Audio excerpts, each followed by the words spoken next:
রংপুরের তারাগঞ্জে মুক্তিযোদ্ধা যোগেশ চন্দ্র রায় ও তার স্ত্রী সুবর্ণা রায়কে হত্যার ঘটনায় চাঞ্চল্য ছড়ায় দেশ জুড়ে। হত্যা রহস্য উদ্ঘাটনে মাঠে নামে আইনশৃঙ্খলা বাহিনী। বৃহস্পতিবার রাতে মোরসালিন নামে এক শিক্ষার্থীকে গ্রেপ্তার করে পুলিশ। শুক্রবার সকালে মোরসালিনকে নিয়ে ঘটনাস্থলে যায় পুলিশ। হত্যাকাণ্ডে ব্যবহৃত ধারালো অস্ত্র উদ্ধারে তল্লাশি চালানো হয় বাড়ির পাশের পুকুরে। এ সময় পুলিশ সুপার জানান, মোরসালিন বিএ প্রথম বর্ষের শিক্ষার্থী। আর্থিক সংকটের কারণে মাঝে মধ্যেই তাকে রাজমিস্ত্রির সহকারী হিসেবে কাজ করতে হয়। হত্যাকাণ্ডের 3 দিন আগে যোগেশ চন্দ্রের বাড়িতে কাজ নেয় মোরসালিন।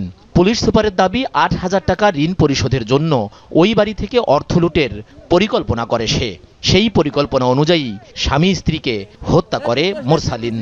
8,000 টাকা দেনা ছিল, এই দেনাটা পরিশোধ করার জন্যই এই বাড়িতে সে এই খুনের ঘটনার আগে ইমিডিয়েট পূর্বে 3 দিন ধরে এখানে সে টাইলসের কাজ করেছিল। উপায়ন্তর না পেয়ে তখন তার বাড়িতে থাকা ওই কুড়ালটা, যে কুড়ালটা দিয়ে হত্যা করা হয়েছে, সেই কুড়ালটা নিয়ে সে এই কাজটা করে।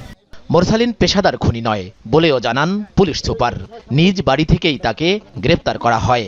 সামান্য একটা বিষয় আজ করতে পেরেই আমরা সেখান থেকে আস্তে আস্তে তাকে গ্রেপ্তার করতে সক্ষম হই। তার সাথে কথা বলে এক পর্যায়ে সে স্বীকার করে। তবে 8,000 টাকার জন্যই এই হত্যাকাণ্ড, এমনটা মানতে পারছেন না নিহতের পরিবার।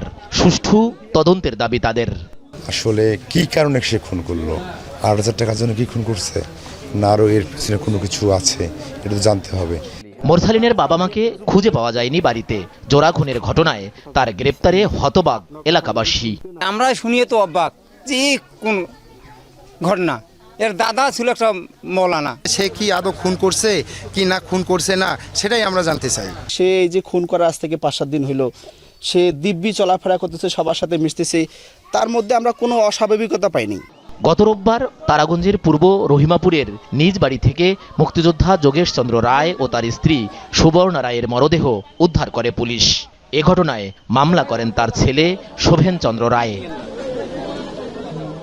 সরকার, মাঝারুল মান্নান, যমুনা নিউজ, রংপুর।